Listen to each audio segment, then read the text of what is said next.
মহান রব্বুল আলামিন আমার আপনার নবীর উপর নাজিল করেছেন।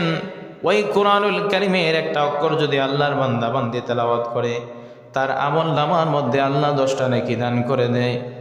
কোরআন শরীফের প্রথমে সূরাতুল ফাতিহার পরে সূরা বাকারা শুরুতে আলিফ লাম মিম।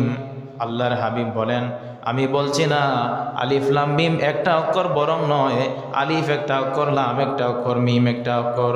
যেই ব্যক্তি আলিফ লাম মিম তেলাওয়াত করবে, তার আমল নামার মধ্যে আল্লাহ 30টা নেকি দান করে দিবে। এই রকম ভাবে আল্লাহর হাবিব বুঝাইছেন। পবিত্র মাহে রমাদানুল মুবারকের মধ্যে যেই ব্যক্তি আল্লাহর কালাম তেলাওয়াত করবে, আল্লাহর কোরআনুল কারীম তেলাওয়াত করবে,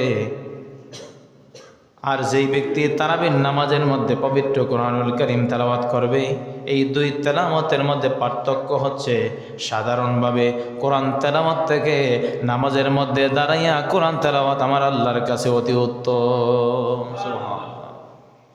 আপনি সাধারণভাবে বসে বসে যে কোরআন কারীম তেলাওয়াত করবেন, এই কোরআনুল কারীম তেলাওয়াত থেকে আপনি নামাজে যখন কোরআন তেলাওয়াত করবেন, সেই কোরআন তেলাওয়াত আল্লাহর কাছে অতি উত্তম। সুবহানাল্লাহ। এই